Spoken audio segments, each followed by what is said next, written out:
Instead of cursing the darkness, light a candle for where we're going. There's something ahead worth looking for. When the light of time is on us, we will see our moment come, and the living soul inside will carry on. It's a chance to give new meaning to every move we make, in the cavern and the cave where we've come from. When the light of dawn is on us, we will see what we can be, and the ancient ones can sleep an easy sleep. In the hallways of the ages, on the road to history, what we do now will always be with us. It's a chance to give new meaning to every move we make, in the caverns and the caves where we've gone wrong. Instead of cursing the darkness, light a candle for where we're going. There's something ahead worth looking for. When the light of time is on us, we will see our moment. I just saw it. He came out briefly to put his and papers the out. living soul inside will carry on. But it's funny that Light a everything candle in the darkness, so others might see ahead. Light a candle in the darkness when you go, when you go. Susan Hahn, she's a person who used to do the. She's there. She's on with me. She's. Thank you, Betsy. Like I am. Can you bring me down, Melissa, please? On mute, right? And thank you, Neil Young. Oh yeah. Hi, I'm Jeff Chard. I'm the worship coordinator at UU Utica. Once again, we come together on a Sunday morning in friendship, in faith, in community. We come with our differences, those which make us unique. And we as a community embrace those differences. Whoever you are, whomever you love, whatever you believe, we support one another. In a country and at a time when chaos and crazy seem to be the new normal, we honor our own shared values, our passion for social justice, for climate change, for the interdependent web of existence. It is good to be together. Are you new? Are you recent? If you are, if you don't get the newsletter on Thursdays, please sign up on the clipboards on that podium under the signs in back, and you'll get the newsletter. Many other bonus items. We'll tell you all about it. We have one more Circle Supper, and that is this Saturday. The sign-up sheet is by the clock. We come together for connection, right? Circle Suppers are a way to help make those connections. Especially if you don't know some folks well, you absolutely will after a Circle Supper. We guarantee it. You just need to sign your name on that sheet right there. And if that sheet gets full, maybe we'll have more Circle Suppers. The stewardship folks actually determined that it's been too long since we've done this.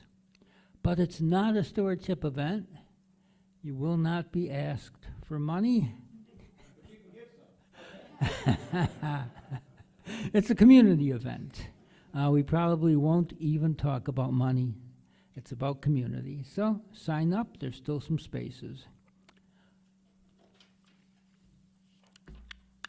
Announcements that are other. Climate Action's second discussion of What If We Get It Right will be held after next week's service. This is our common read of this New York Times bestseller, What If We Get It Right? It imagines life on the other side of this climate crisis. It's a book full of wonderful possibilities, a collection of essays, poems, reflections. You don't have to read it all. Find something that moves you. Come after the service, a week from today, and tell us about it. One brief item. There's this thing going around where somebody claiming to be one of us or one of the Barneveld folks, which happened yesterday, says, hey, can you send me the directory? If anybody says, hey, can you send me the directory? No, you can't. You can double check the, well, Jocelyn takes care of all of that anyway, but Barneveld just got hit with that this week, so we don't want to do that. Reverend Joe Cleveland is with us this morning. Not specifically a stranger here. We streamed one of his services from UU Saratoga, where he was a minister for more than a decade.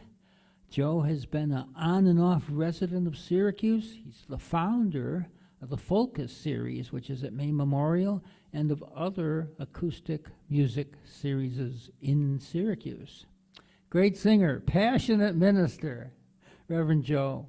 Welcome to UU Utica.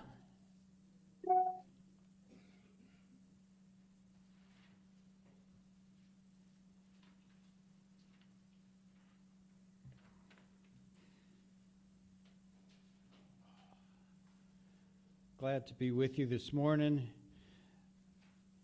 You can just call me Rev Joe. That works. At May Memorial, where I'm a member now, the minister there is also Rev Joe, so it gets a little confusing. But I don't think we'll have that issue this morning. To light our chalice this morning, let's read a responsive reading. It's number 441 in your hymn book. And I'm going to lead reading this. I think I was going to light this, but if somebody would come up and light the chalice, I think that would be lovely. All right, are we ready? 441 to worship. To worship is to stand in awe under a heaven of stars, before a flower, a leaf in sunlight, or a grain of sand.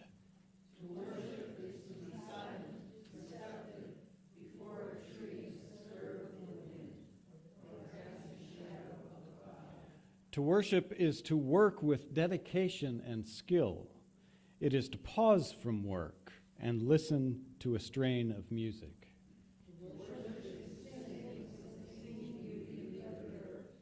It is to listen for a storm to the still small voice within. Worship is a loneliness seeking communion. It is a thirsty land crying out for rain. Worship is the kindred fire within our hearts. It moves through deeds of kindness and through acts of love. Worship is the mystery within us, reaching out to the mystery beyond. It is an inarticulate silence, ready to speak. It is the window of the moment, open to the sky of the eternal.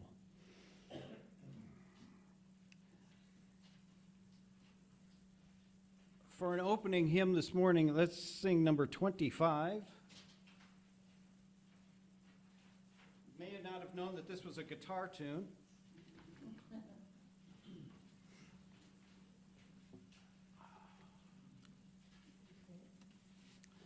Please rise in body or spirit, and if it takes you listening to the first verse to figure out how I'm singing this, that's fine. Just join along. I'll try not to rush, although that's sometimes an issue with me.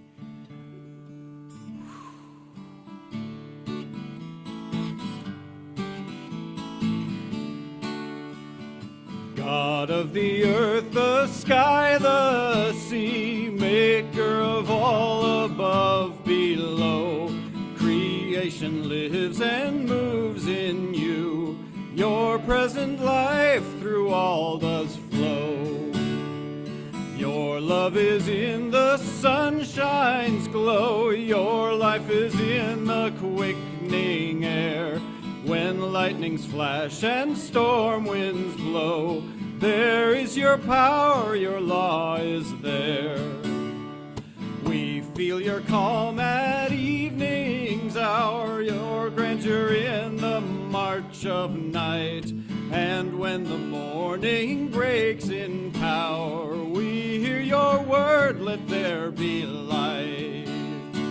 But higher far and far more clear, you in our spirit we behold. Your image and yourself are there, indwelling God proclaimed of old. Those old hymns sound kind of neat when you rearrange them just a little bit.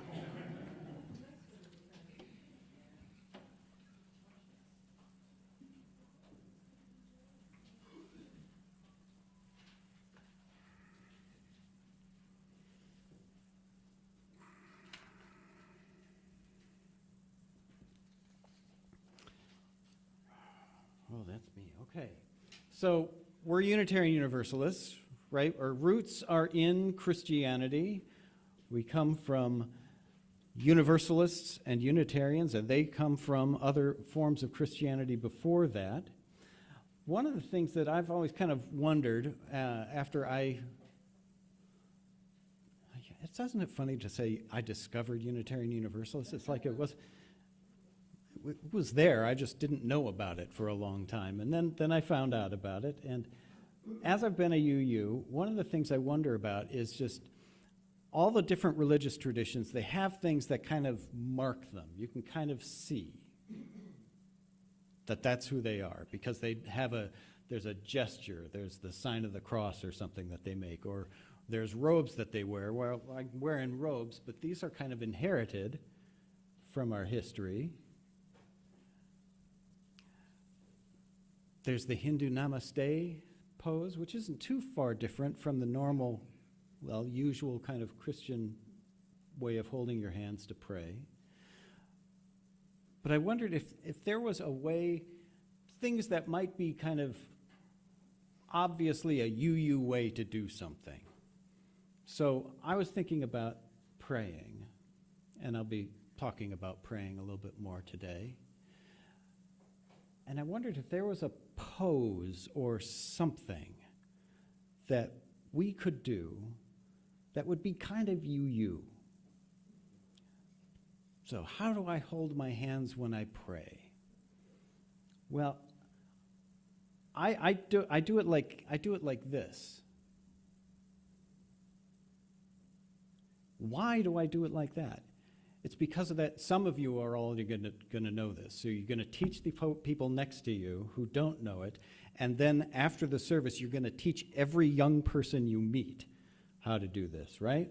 So if you lace your hands together like that, bring them together, and then so that you're looking at those hands together like that with your thumbs up like that. This is the church. This is the steeple. You open the doors and you see all the people. Where does faith arise? Where does hope arise? Where does the divine arise? It arises from our relationships with one another. It emerges from the ways that we're in relationship with one another. I thought this is a UU way to hold your hands to pray. So teach everybody. We'll hear some sacred texts now, and then you can hang on to those sacred texts in your head, and then as you hear the sermon, you can think, does that have anything to do with what we just heard? That'll be a good question for you. All right.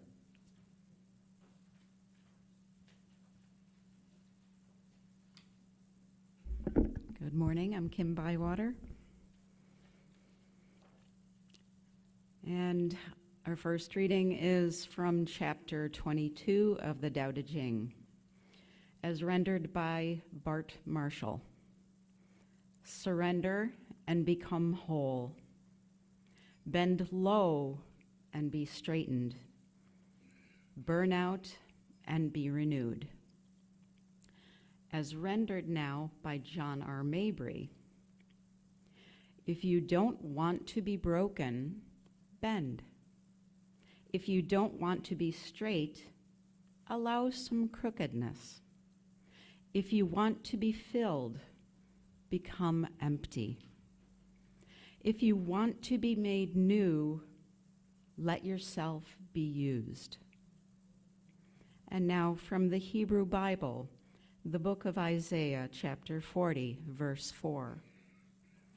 Every valley shall be lifted up, and every mountain and hill made low.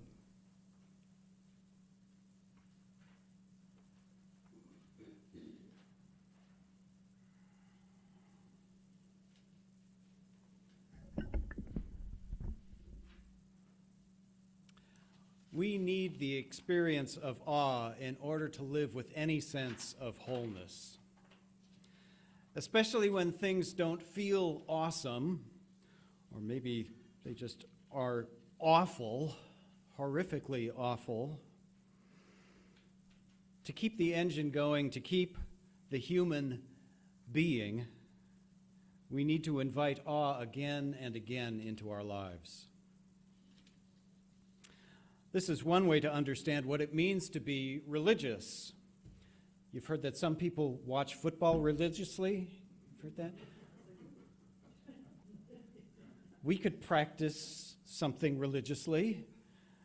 To be religious is to regularly engage in practices that invite awe into your life. That's what I think it means to be religious. Awe will sustain you.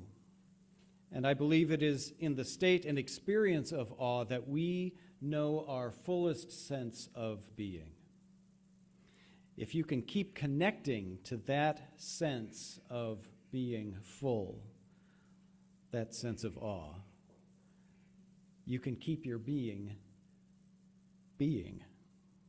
Awe is good for you, and as we are in relationship to other things that are good for you, like eating kale or exercising, we can sometimes be a little reluctant to do those things that are good for us. We can be even reluctant to practice awe. Unitarian Universalists, I think, can be reluctant to practice awe because for some of us, as soon as that practice gets mixed with any notion of religiosity or faith, as I've just done, sorry, mudding the waters like that. No, I'm not sorry. We have some baggage that can turn us away, and we can have some values, actually, that seem to conflict. Our hang-up with awe plus religion comes from how I think we must mean to be to get on your knees. In my experience, UUs can be pretty reluctant to get on our knees before anything. We may be the no kingiest faith that there is. Not only do we believe that monarchy is not a good or safe system of government, especially a monarchy that believes itself to be governing by divine right, we believe it's no way to put a religion together. We believe that no one should have to get on their knees before anyone or anything. Mixing some Quakerism with some transcendentalism, we might say that there is the divine in each of us. A transcendent spark is in everyone, and it is only an oppressive power that wants to force you to your knees.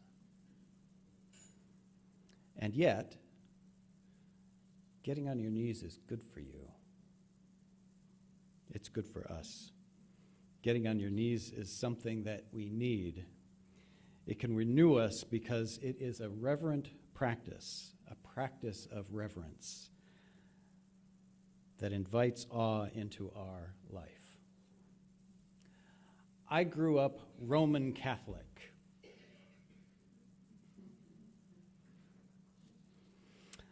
The Minneapolis suburbs were growing. This is where I was growing up. So my church was establishing some new parishes out in the suburbs. My parents were very involved in getting the St. Joseph the Worker Church started in Maple Grove, Minnesota, which is in the upper left-hand corner of the Twin Cities. At first, we had Mass in the gym or cafeteria space of the elementary school that was there. And while we were in that elementary school, worshiping in the cafeteria, we were building a church in the cornfield that was across the street. It was a more modern style kind of building, more modern than the churches downtown, but not all that modern. Sort of like if you've seen the pictures of the previous Utica churches for this congregation and compare that style with this style, it's kind of like that. There was something that people didn't tend to remark on that when they visited. But there was something that they did tend to remark on. They would exclaim, "There aren't any kneelers in your pews." People coming in, Catholics coming in from out of town or visiting or something, they would go, where are the kneelers? It was true. There were no kneelers in that, well, no, okay. There were kneelers, just the front pew. Just that one, that had kneelers. The rest of them, no. Kneeling wasn't part of the Mass as we did it.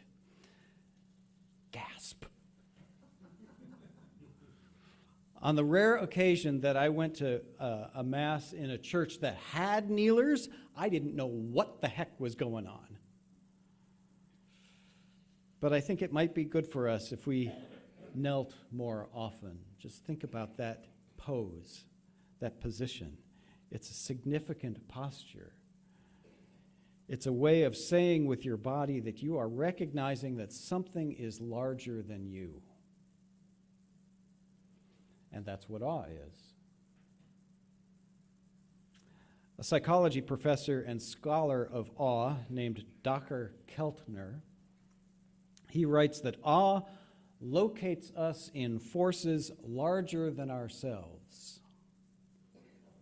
Think of it this way. To practice awe is to practice the UU shared value of interdependence. If I could quote from the UUA bylaws for a moment, we honor the interdependent web of all existence with reverence for the web of life and with humility, we acknowledge our place in it. That's from the revision that we voted in a couple years ago. It's a little different from what we wrote down before, and I love that the words reverence and humility are in there. It just has a different feel to it. Reverence and humility are gateways to awe.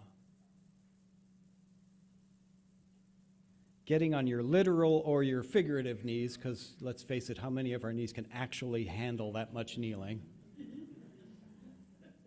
It's a practice that cultivates reverence, humility, and an experience of awe. The psychoanalyst D. Stevenson Bond wrote the following about reverence. The soul suffers when we lack reverence. We live in an age that understands respect earned through achievement, power, or actions. We live in an age that understands rights, obligations, and sets of commitments. We have a difficulty experiencing reverence because it comes from a deeper place. Reverence requires an experience of otherness, the thou-ness of that other who crosses our path. We need to set ourselves up for awe. And kneeling is one way to do it.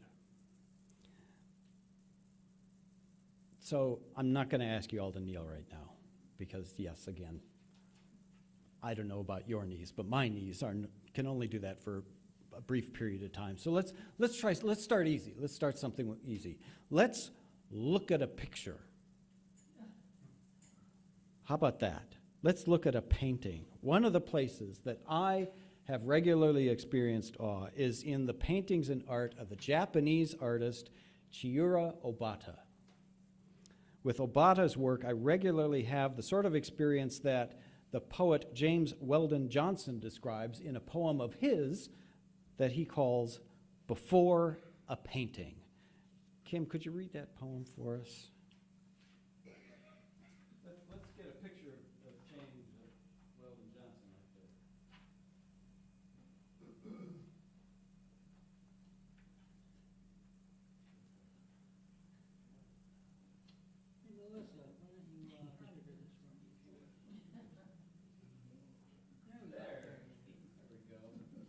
Awesome. James Weldon Johnson, born in Florida in 1871, was a national organizer for the NAACP and an author of poetry and nonfiction. Perhaps best known for the song "Lift Every Voice and Sing," he also wrote several poetry collections and novels, often exploring racial identity and the African American folk tradition. Before a Painting by James Weldon Johnson. I knew not who had wrought with skill so fine what I beheld, nor by what laws of art he had created life and love and heart. On canvas from mere color, curve, and line, silent I stood and made no move or sign. Not with the crowd, but reverently apart, nor felt the power my rooted limbs to start, but mutely gazed upon that face divine, and over me the sense of beauty fell, as music over a raptured listener to the deep-voiced organ breathing out a hymn, or as on one who kneels, his beads to tell. There falls the aureate glory filtered through the windows in some old cathedral dim.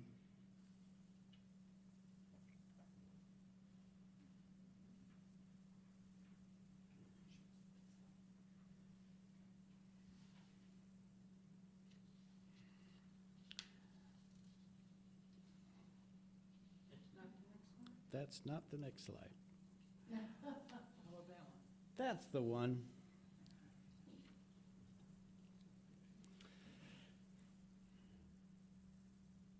If you want to move over here, because there's going to be a lot of more pictures. If you want to move over here, that'd be just fine with me. James Weldon Johnson says, "The artist created life and love and heart on canvas from mere color, curve, and line." Johnson describes being transfixed, the poet's voice silenced as he mutely gazed upon the face divine. It's a spiritual, religious experience. And Johnson likens it to getting on your knees in prayer and feeling a connection to a glory that is so much greater than yourself.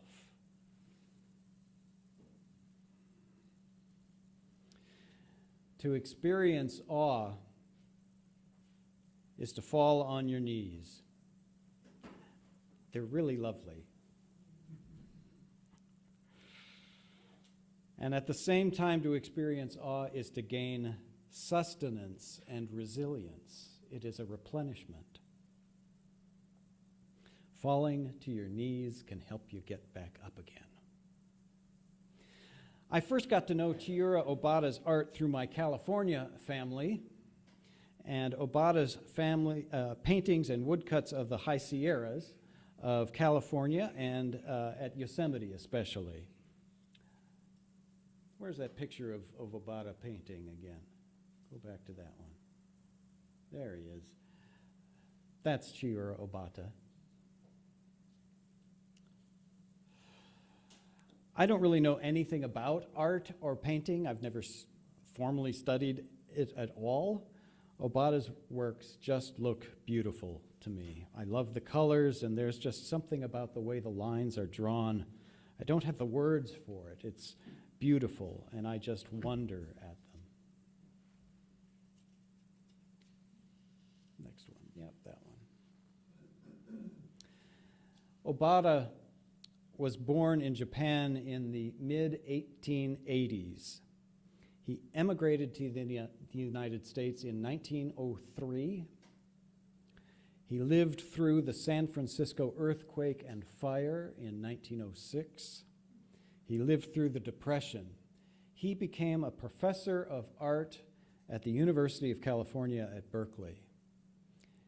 In 1933, he gave an address at a meeting of the California School of Fine Arts Society of Women Artists in San Francisco, where he said this: "Nature gives us endless rhythm and harmony in any circumstance, not only when we were on a joyous path, but even in the depth of despair, we will see true greatness of beauty and strength, beauty of patience, and beauty of sacrifice."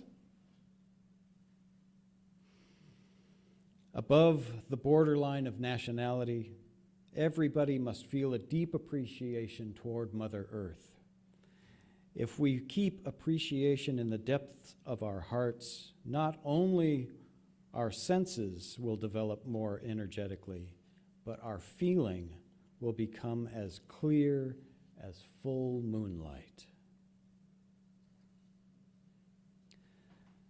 I perceive greatness of beauty and strength. That is not the next slide.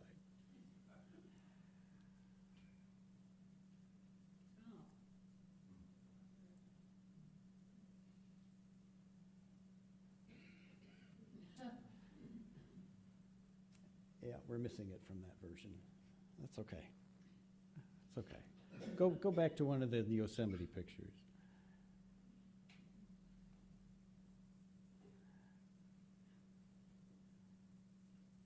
Yeah, stop there at El Capitan. There we go.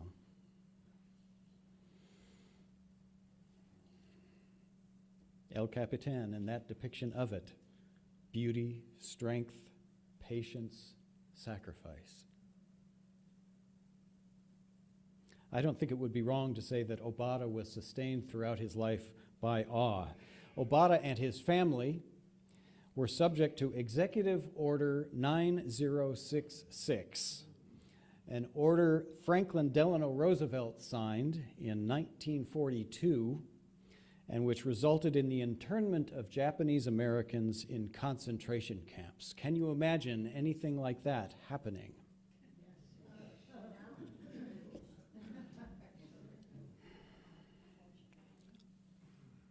Go to the next one, yep. That's his depiction of Japanese Americans getting rounded up in San Francisco and Berkeley and put on buses for the internment camps. Go ahead to the next one.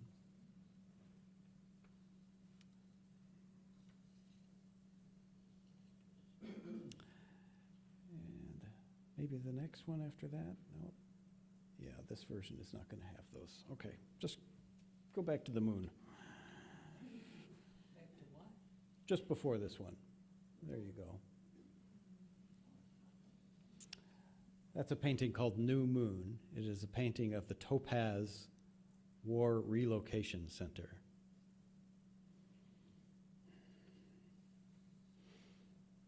Show us that picture of them standing before the regulations, yeah. When you got there, you had to learn what the rules are. What can sustain you when the powers that be rise against you? Go ahead, put the next one up.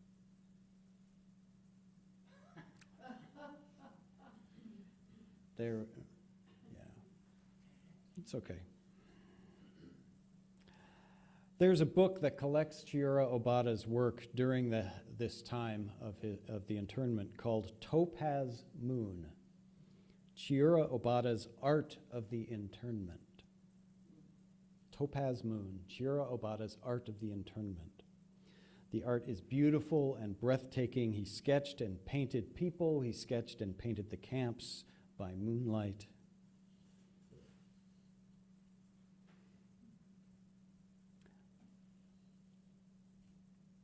That's a drawing called A Sad Plight.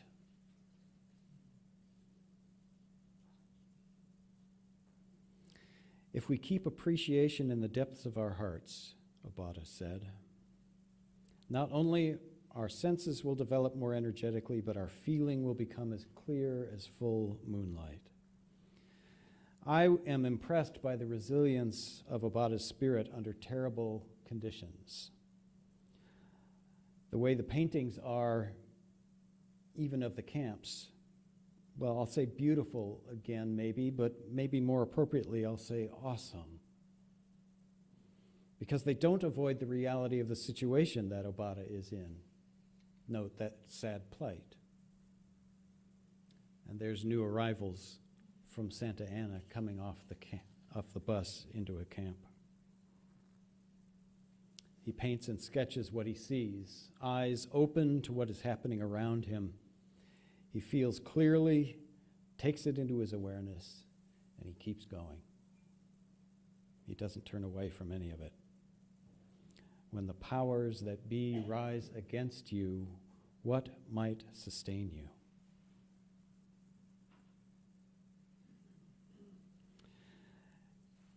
Yeah, hold that one up there for a second. Yeah, right there. It seems clear to me that Chiura Obata was sustained by being able to keep exercising, experiencing connection with nature and the earth and with people, connections that are bigger than the self. He kept practicing his art, so he kept practicing awe, kept cultivating his sense of awe, and in fact, he kept helping others, even in the camps, invite awe into their lives. Here's Obata teaching. In the camps, when he got to the camp, Topaz, he started an art school. It enrolled people from the camp and from outside the camp. It had 900 students. I think people got a little intimidated by that. They moved him to another camp. He started an art school. 600 students. Obata kept painting the moon, which does not neglect to shine on the concentration camp. The previous one to that.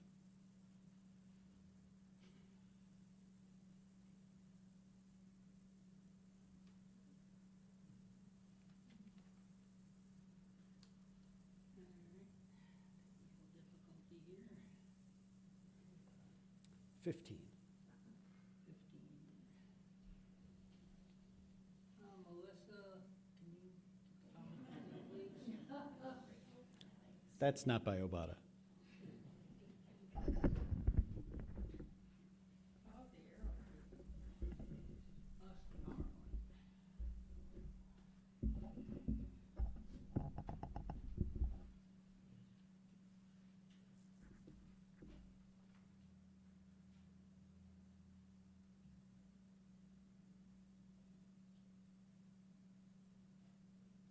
Just back two from there. One more. There it is. Just look at that for a little while. Topaz, 1942. Awe is the experience of connection. It's the experience of connection to the divine. Awe is a realization that one is not small, but that one is connected to and part of something vast. I think awe is the realization of the fundamental nature of being. As the emotion scientist Dr. Keltner says, awe shifts our minds from a more reductionist mode of seeing things in terms of separateness and independence to a view of phenomena as interrelating and dependent. And that shift, experiencing that shift, can carry you. James Weldon Johnson looked at a painting, and over me the sense of beauty fell. Just stay on that one. Over me the sense of beauty fell, as music over a raptured listener to the deep-voiced organ breathing out a hymn, or as on one who kneels, his beads to tell, there falls the aureate glory filtered through the windows in some old cathedral dim.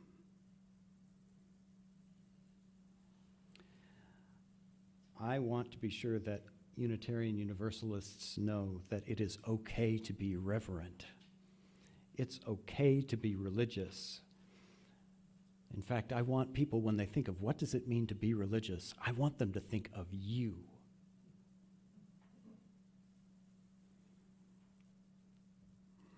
Being reverent, experiencing awe, even getting on your knees. Your spirit, your soul, your being needs it. So consider that practice of getting on your knees, and I do mean now your figurative knees, because I'll give your literal knees a break. We all need a break with our literal knees. Can you imagine what might be that practice? What might be kneeling for you? Abada created art.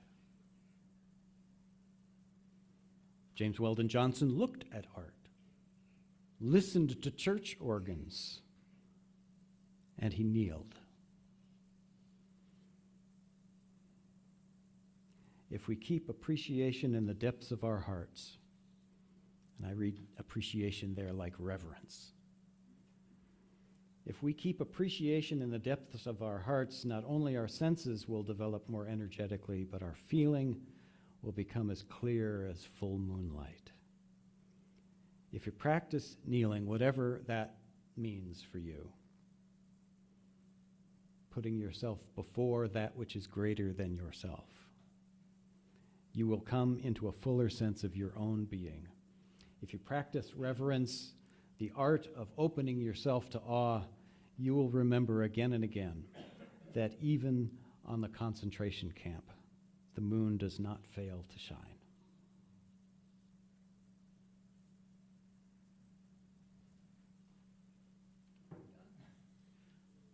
Yeah, go back to one of the other ones before that. There we go. Yeah, just stay right there.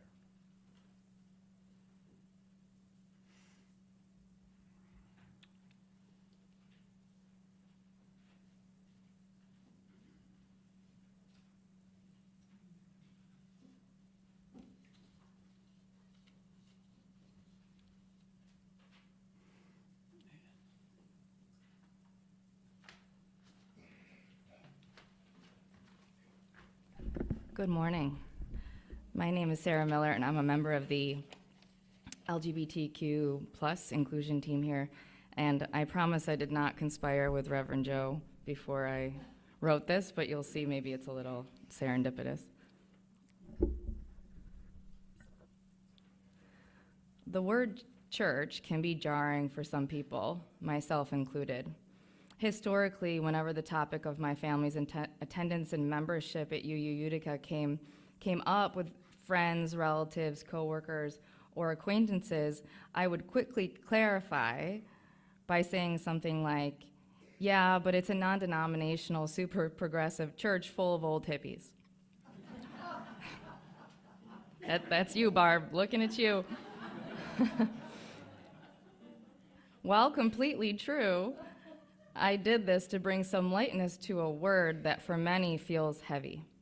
Sadly, church can also carry associations of corruption, systemic abuse, fear-mongering, and dogmatism, things most people I gravitate toward prefer not to be connected with.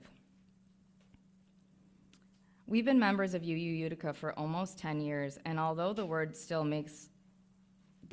sometimes makes me flinch, I now associate church with an openness and inclusiveness I didn't know existed before 2016. I associate it with ministers, members, friends, and guests who are free to explore ideas, spiritual practices, and activism in ways that align with their hearts, minds, and bodies, not because they're told to, but because it feels true to them. Lately, I've found myself telling friends, family coworkers, and acquaintances about the eclectic caring group that makes up UU Utica in a way that demonstrates how you all show up for one another. I tell them that if we ever faced an emergency, we could call just about any one of you, and you'd be at our doorstep in moments, ready to care for our children. That's being in communion, the real kind, the kind that happens when people genuinely care for one another. Week after week, we provide members and guests the space to show up as our full selves. This space is what builds trust, and that trust creates community. That's why my partner Ryan and I continue to bring our children, Ani and Gordy, and why we remain pledging members. And for me, that's what the word church means now.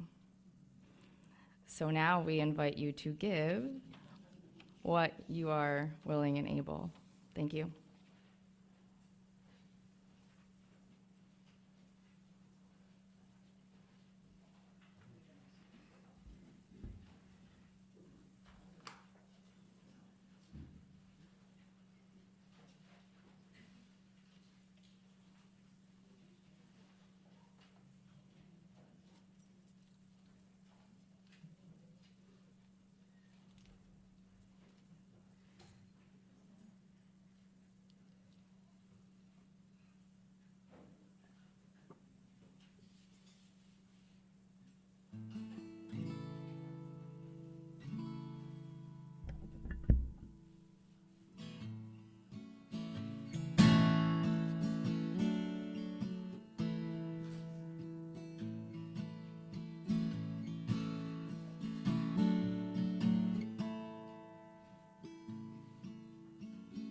Peace, peace, peace, peace to the mind, peace to the heart.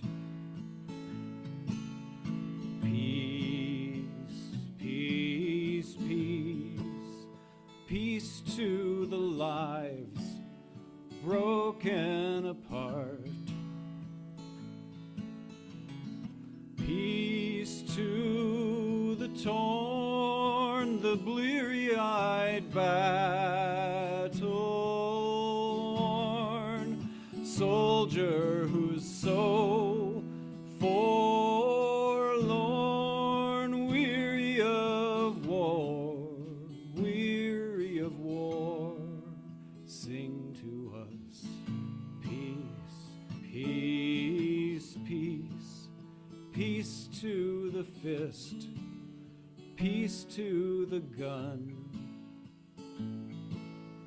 Peace, peace, peace, peace to the judge in everyone. Peace like the sound of rain finally falling down onto the hard, dry ground. We need you now. We need you now. Peace to the streets, peace to our hands and feet, to our anxious heartbeat. Help us to breathe, sweet bird of peace. Spread your wings over this world and of love and understanding. Sing to the west, sing to the east.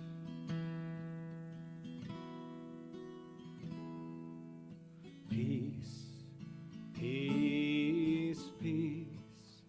Peace be to all, peace be to each. Peace in between, peace to the place where our lives meet.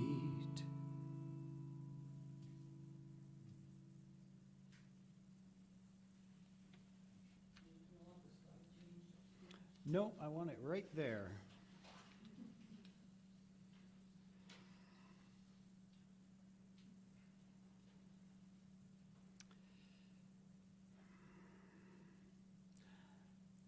Who made the banner on the pulpit? Lovely. Thank you for celebrating our shared UU values like that. I think it's just wonderful.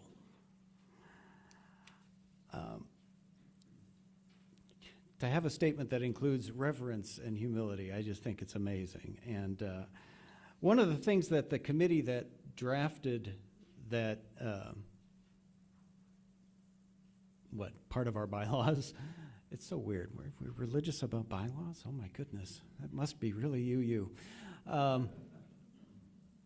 They were charged with, when the task force was formed that had to shepherd this whole process, one of their charges was to create, to write things in poetic language, which I don't think they quite did because, well, frankly, we all had a say in what those words eventually were. They went through, I don't know how many revisions. There were all these amendments and things. How could it possibly end up with poetry? It's just, we're trying to, I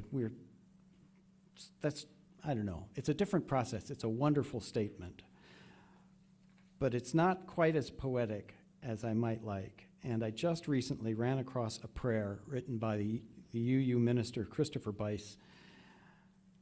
He calls it a values prayer after St. Francis. So he modeled this prayer on the prayer for peace, the prayer of St. Francis. You'll notice the rhythm. But what he does is he brings our shared values into it and frames them in a way that I find very, very moving. So if you could join me in an attitude of prayer.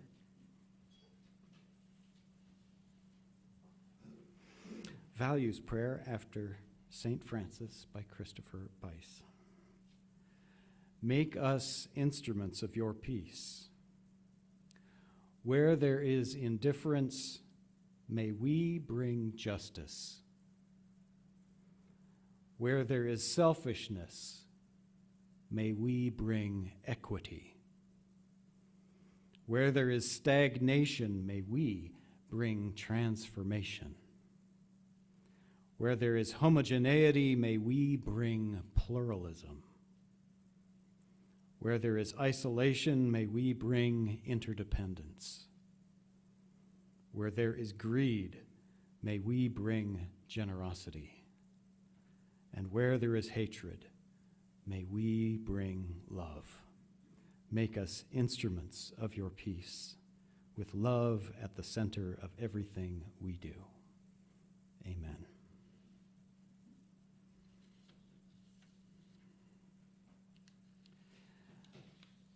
I want to read one more poem by James Weldon Johnson. It's called Deep in the Quiet Wood.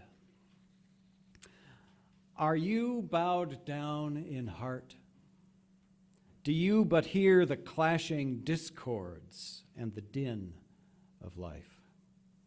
Then come away. Come to the peaceful wood. Here, bathe your soul in silence. Listen. Now, from out the palpitating solitude, do you not catch yet faint, elusive strains? They are above, around, within you, everywhere. Silently listen, Clear and still more clear they come. They bubble up in rippling notes and swell in singing tones. Now let your soul run the whole gamut of the wondrous scale until, responsive to the tonic chord, it touches the diapason of God's grand cathedral organ, filling earth for you with heavenly peace and holy harmonies. James Weldon Johnson really liked nature, but I think he really liked organs. And organs are huge instruments. I think it kind of makes sense that in spaces that are really big, designed for the invitation of awe, that the instrument that's in there is this huge thing, the organ. We don't have an organ here, but we're going to do the next best thing. We're going to have a recording of organ to accompany our final hymn in honor of James Weldon Johnson. All right? Our final hymn is number 81, The Wordless Mountains, Bravely Still. While you're looking at that, I'm going to read through the words of it. The wordless mountains bravely still, the ground below us firm and free, the gentle quilt of field and hill shall grant us solid dignity. With breathless wind through leafless trees and gasps of currents on the wind, our hearts soar high up on the breeze of songs the spirit longs to sing. The crimson flame of summer sun, the glow of hearth on winter's eve, refining fire shines through the one whose passions lead us to believe. The slow and gracious oceans deep, and raindrops gathering one by one, feed well springs in our souls to keep for times when tears like rivers run. The earth and water, fire and air, the elements of wondrous grace, the glory of creation rare encircles us in its embrace. Please, let's rise in body or spirit and sing this hymn. Crank that up.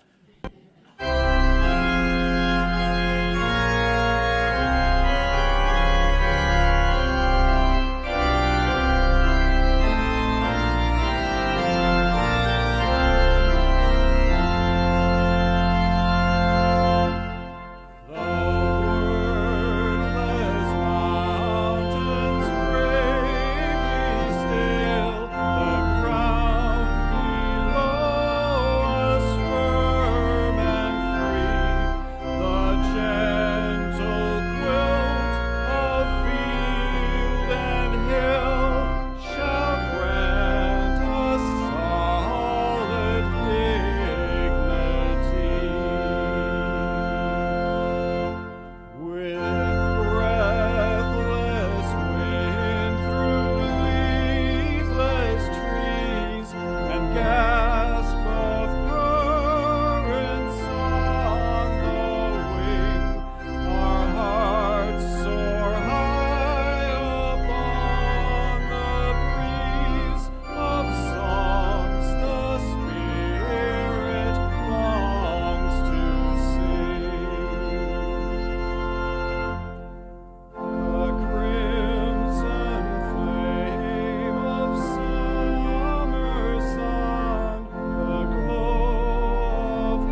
chills from that.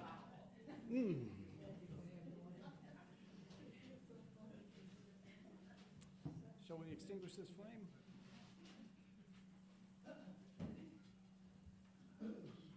Join me in reading the words in your order of service to extinguish this flame. We extinguish this flame, but not the light of truth, the warmth of community, or the fire of commitment. These we carry in our hearts until we be dead.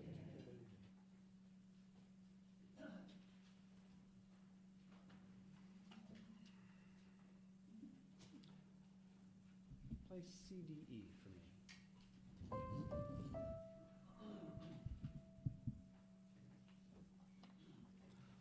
For all who seek God, may God go with you. For all who love life, may you feel life's embrace. For all who seek justice, may a way be found, and the courage to take it day by day.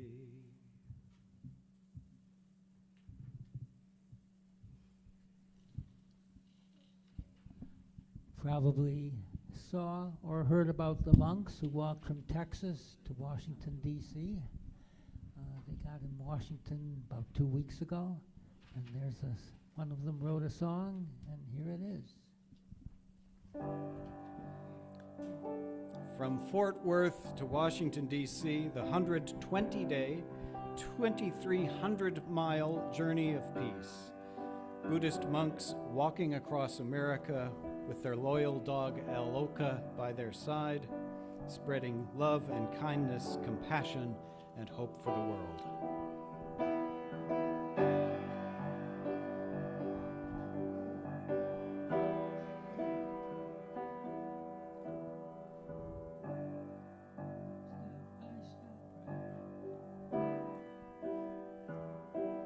Step by step beneath the sky, we walk with hope, you and I. Let the anger fade away.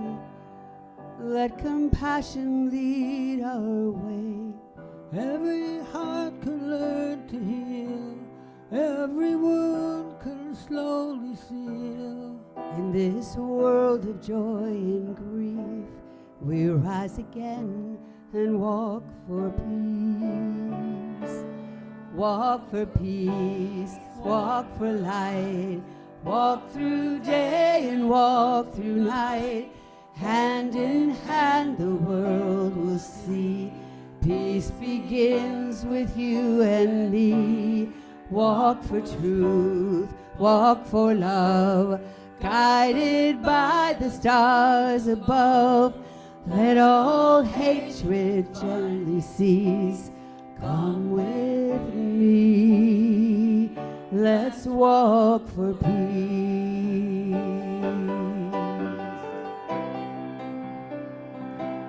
Across the land, from sea to sea, a message carried peacefully. 100-day walk so wide, 2,300 miles they stride. Buddhist monks with hearts so pure, a local walking strong and sure. Step by step their prayers increase, calling all to walk for peace. Walk for peace, walk for light. Walk through day and walk through night. Hand in hand the world will see. Peace begins with you and me. Walk for truth, walk for light.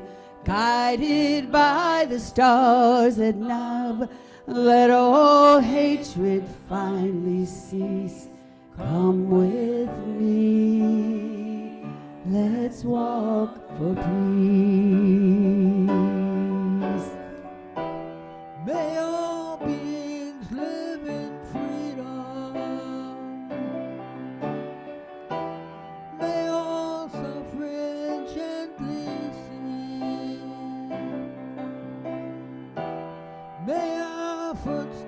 write the story of a world that walks in peace. Through the valleys, over mountains, let our gentle courage rise. Peace is born in every moment when compassion fills our eyes.